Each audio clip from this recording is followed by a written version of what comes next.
differentiation.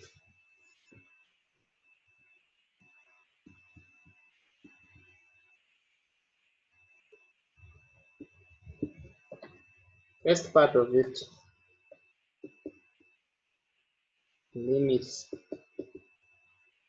We have two kinds of limits.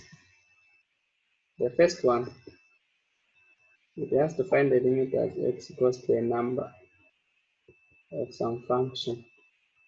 You must make sure that you substitute that value there. So that if you can't, find ways of substituting it. So if you are given a question like, what's the limit as x goes to -2 of x squared minus 1? This will just be -2 squared minus 1, which is 4 minus 1, which is 3. Alternatively, they can give you a hard question as x goes to 2 of x squared over 4, x squared minus 4 over x minus 2. If you substitute 2 there, you get 0 over 0 undefined. So what do I do? I'll say, okay, let me find the way. The top there is just a difference of 2 squares, x plus 2, and then divide by x minus 2. Cancel, cancel. I'll have now whatever I'm dealing with being the limit as x goes to 2 of x plus 2, which is 2 plus 2, which is 4. So now I have found it like that. Sometimes we can give you the limit as x goes to 3 of x3 minus 8 over x minus 3. So you do the same.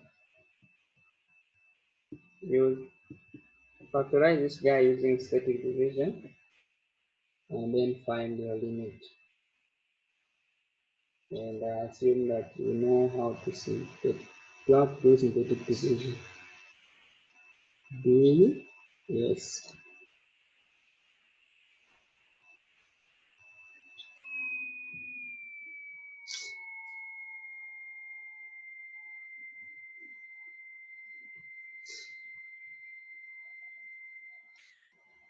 Okay.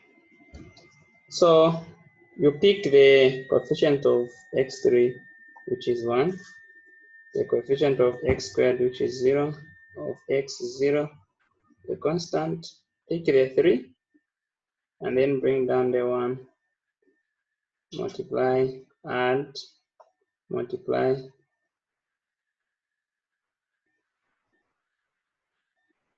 Oh. So if I want to put 3 there, let me put 2 there. 2, 2. No, not 3, because 3 won't make sense. Then you can just go direct. Yes, now these are the things that are making sense. So it will be 2, 2, 4, 4, 8, 0. So the limit here will then be x minus 2, x squared plus 2x plus 4 over x minus 2, because this becomes the limit as x goes to 2, x squared plus 2x plus 8. Then you take your time and substitute to get the limit here. Don't rush. That is for the. So you take your time, like I'm doing.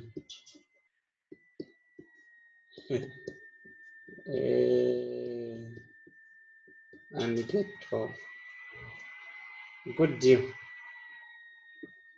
Next, if you have to find the limit as x goes to infinity of, let's say, negative x3 minus 2x plus 1 over 6 minus 2x minus 3x3.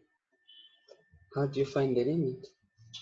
You factor out the highest degree of the denominator. Down here we have x3 as the highest power. So you factor out as you divide on the other parts, like that. And the same x3, you take it up, it will divide for you, like that. Then that and that. So you have the limit as x goes to infinity, make 1 minus 2 over x squared plus 1 over x3 over 6 over x3 minus 2 over x squared minus 3. So as you take the infinities where there are x's, things will be breaking down and you remain with negative 1 over negative 3, which is 1 over 3.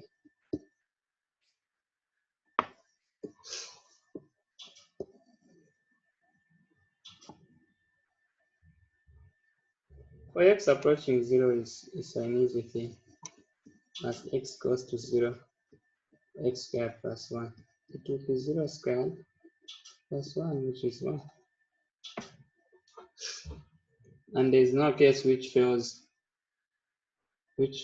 to go down. Let's do for a fraction.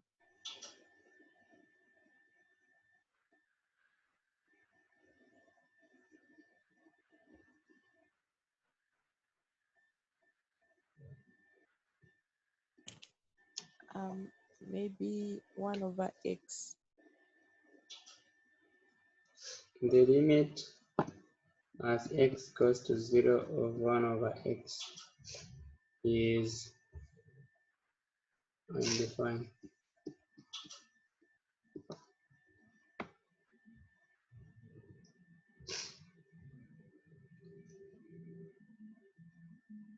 Done, right? Okay, sir. What about the one for infinity? But there's one. I think there was a question. I'm not sure if it was in a tutorial sheet. It was 1 over x as x was approaching infinity. I don't know if you remember it. Okay, let me try. I think it was 1 over x minus 1 over x squared as x approaches infinity, something like that. So this approaches infinity. Yes. This is a different case. Because the limit at x approaches infinity, then it will be 0.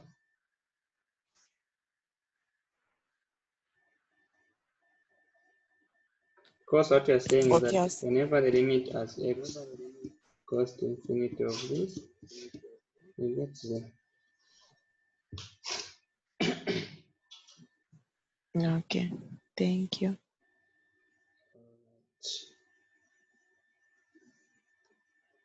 So for the infinite cases, we only have this situation. So if the power on top is less than the power down, the limit will be 0. If the power on top is bigger than the power down, the limit will be infinite. Examples, if the limit as x goes to infinity, and I have x over x squared plus 1, this will be the limit as x goes to infinity, x squared 1 plus 1 over x squared, and x squared 1 over x, like that, meaning that the limit as x goes to infinity, which is x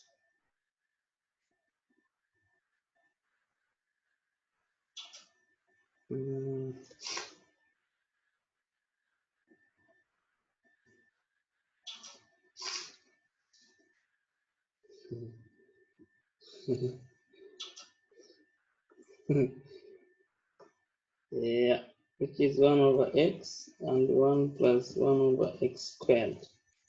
You take 0 there on top, it becomes 0. You take infinite. Down here it will become 1, so it will be 0. But if it was the other way around, it would have become 0.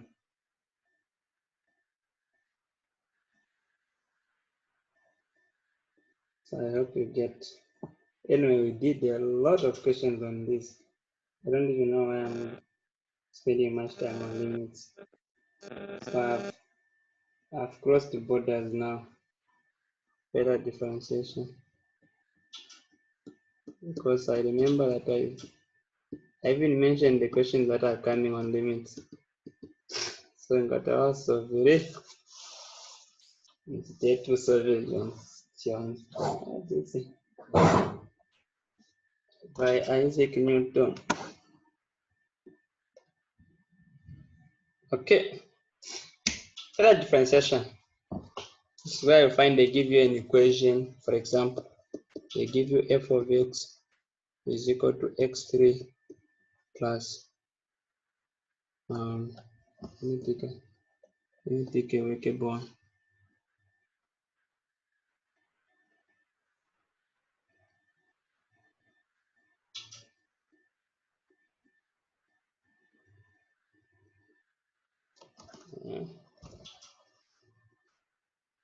For example, they give us 3x3 plus 6x squared minus 5x minus 4. Find where the function is increasing. Find the intervals in which the function is decreasing and in which it is increasing. Find the maximum and minimum turning points. Your first step is to differentiate the function. So you get 9x squared plus 12x minus 5. And then the second step, you get that function and equate it to 0. So you have 9 times 5 is what? That is 45 as a product. The product is 45 negative. Yes, the sum is the sum is 12. Then what are the factors?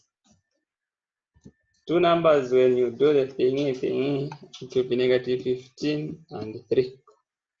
So you say 9x squared minus 15. Let me put them the other way around. 9x squared plus 3x minus 15x minus 5 is 0. Then 3x is common. We have 3x plus 1 minus 5. 3x plus 1 is 0. And then you have 3x plus 1. And what else? 3x minus 5 is 0. So x is negative 1 over 3. And x is 5 over 3. So these x values are called critical values.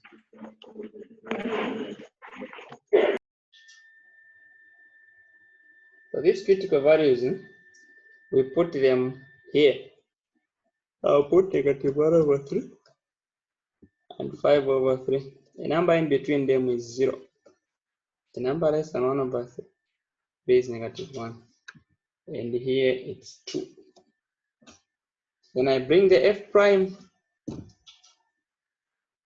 So I'll bring the f prime here and start testing it. Just I can't form a table. So I can make my table small like this. So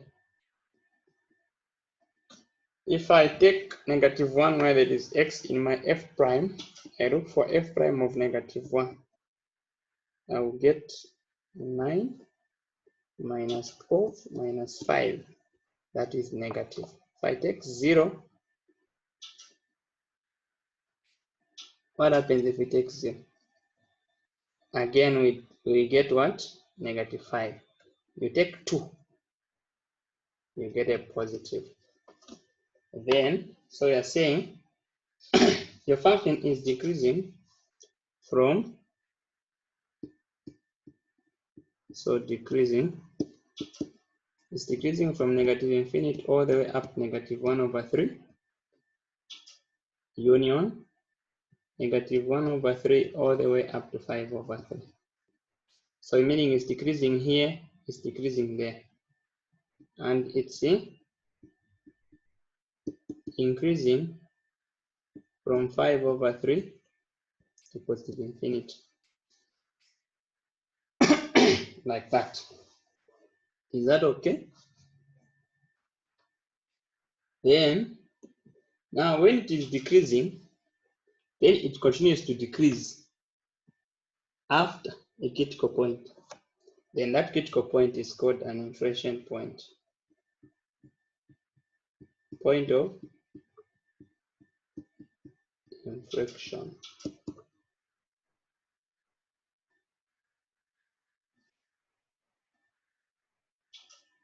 Aye. If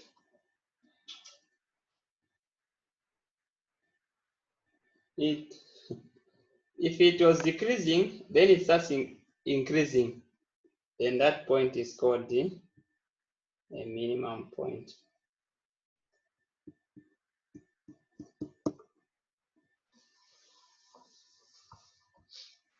Alternatively, to find the minimum point, you differentiate f again. You get 18x plus 12. Then pick the critical point. Say we have negative 1 over 3. What is f of negative 1 over 3? That is 18 negative 1 over 3 plus 12. And this is negative 6 plus 12, which is 6.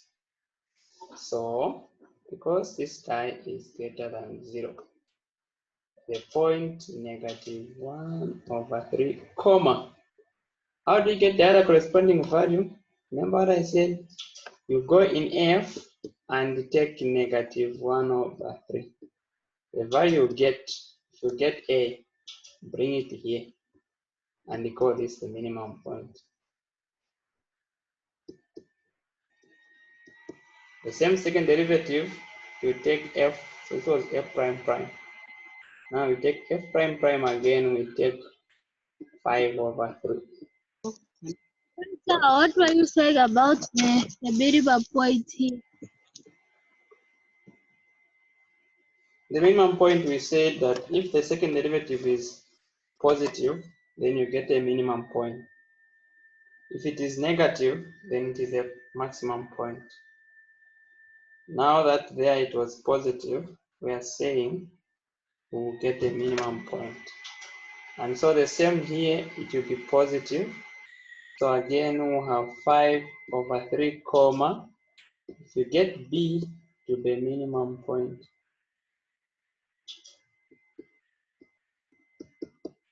you know a point is x comma y. The y values are coming from taking x in the original function.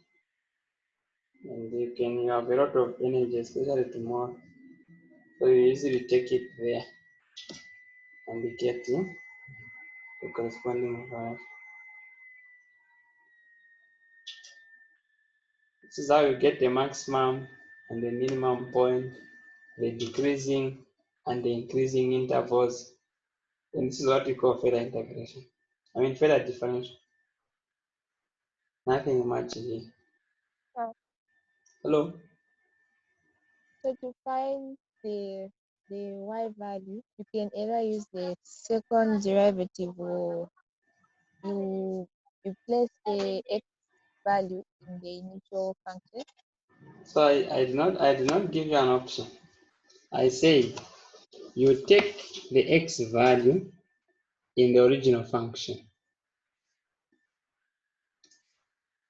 Even to get b, you take 5 over 3 in f. F is the original function. It's not a derivative, it's not the second derivative, but the original f of x. The downside, why we're just using it to identify whether it's maximum or minimum. Yes. So the second derivative is for us to know whether the point that we have used in that second derivative is maximum or minimum. Sir, is it -1/3, is it (6) here? Isn't it maximum? Where have you gotten the 6? On the calculation here, when you substituted, I don't know, we found 6 is greater than 0. Oh, Yes, it's greater than. this 6 you are getting here is not -1/3,6. -1/3, comma a, where a will come from substituting -1/3 in your original function f of x. This 6 you just want to know whether it is positive or negative. I will never use this 6 anywhere else apart from knowing whether the point that I will have is maximum or minimum. So you should never say -1/3,6. No, no one says so. And it will never behave like that. How is this different from finding the maxima and the minima? It's the same thing.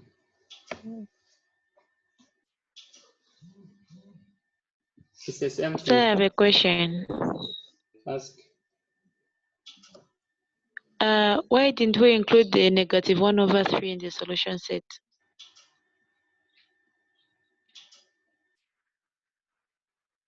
Because it's a critical point.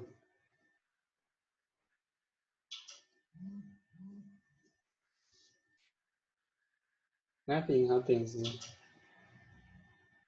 So, sir, are you saying that even if we decide to complete the square, we can find those points? What? The x values Yes. for f prime of x. The f prime part. We don't complete the square for what? We just want to find the x values. You should never think like that. No. Okay.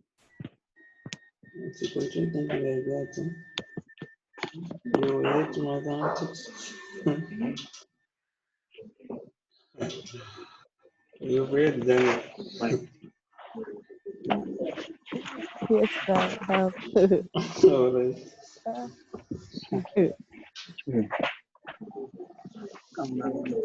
Okay. Yes, guys. So Hello? in the few minutes, Hello. hello. Sorry for disturbing. Can you just repeat like how you find the minimum point and maximum point? So I have not found the minimum point. Can you just repeat like a point of inflection? Can you just repeat from there? So I did not find any point here. The only thing I managed to do is to tell that the -1/3, comma a will be a minimum point by using -1/3 in the second derivative, and it gave me a positive number.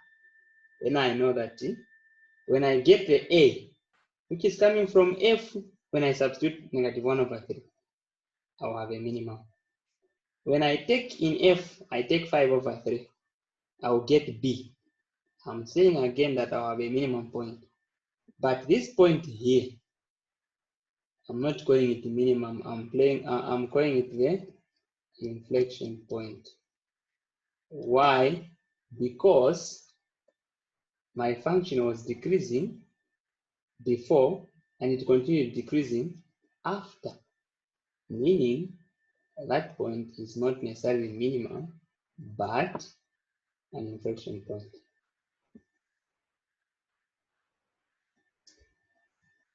That is the language that you use there.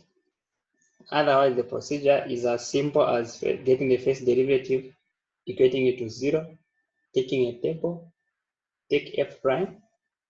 Where it is negative, the function is decreasing. Where it is positive, it is increasing.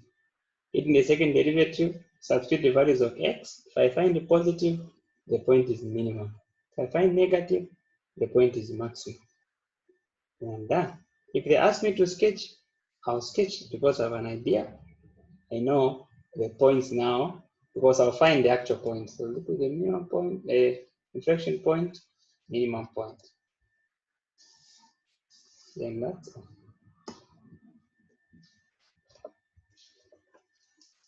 So that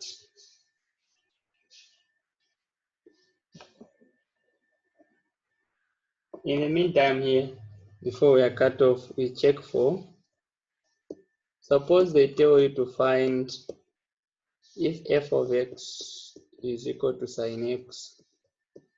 Suppose they say find the derivative using first principle. Someone must be able to find f prime of x as the limit as h goes to 0 of f of x plus h minus f of x everything over h. But because it is sine, we substitute sine x plus h minus sine x over h, which is the limit as h goes to 0, sine x cos h plus sine h cos x minus sine x over h. But this is the same as the limit as h goes to 0, sine x. If I factor it out, I'll factor it out from here and there.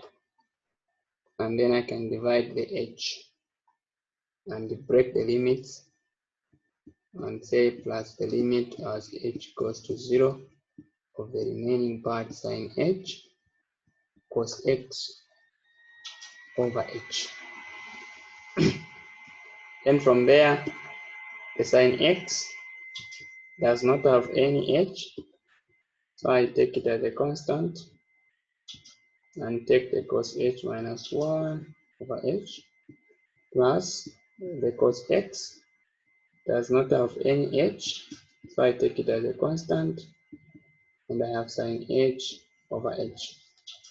But now I know that first thing, the limit as h goes to 0 of sine h over h is 1.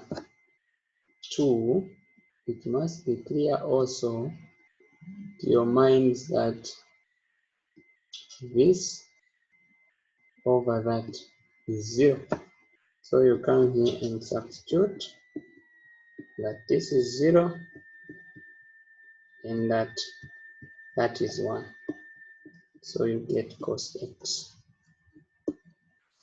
It must make sense by convincing yourself that these two I've put here are the facts for this mathematics course.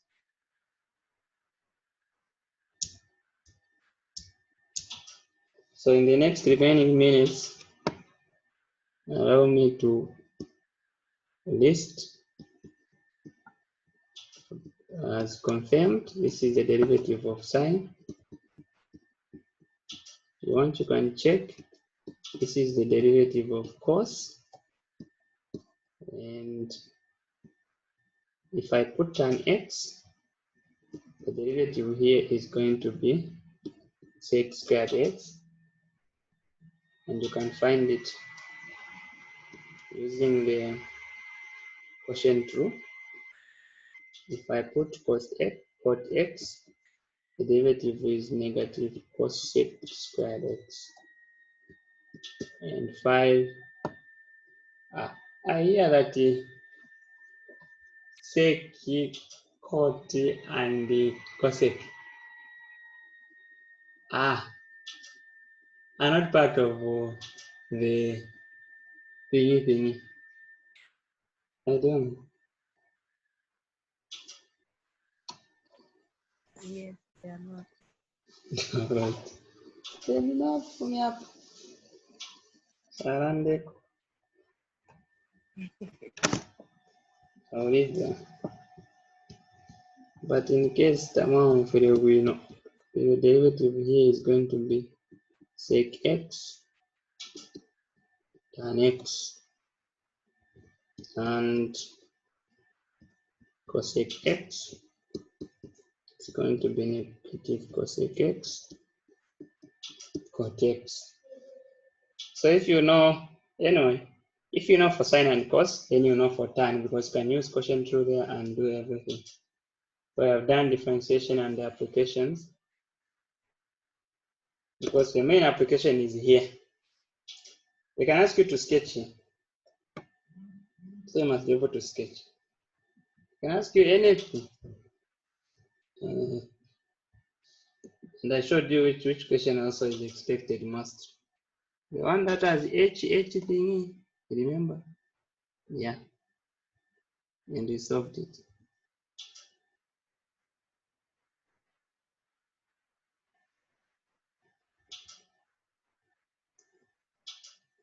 So let's log out and come back to do integration. This is the last session now. Before you close, I'm asking for the next page.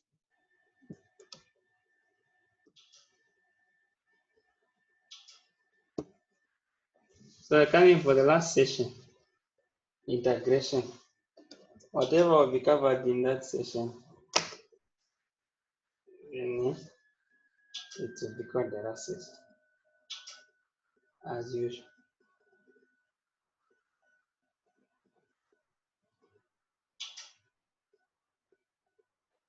So I'm done. Okay.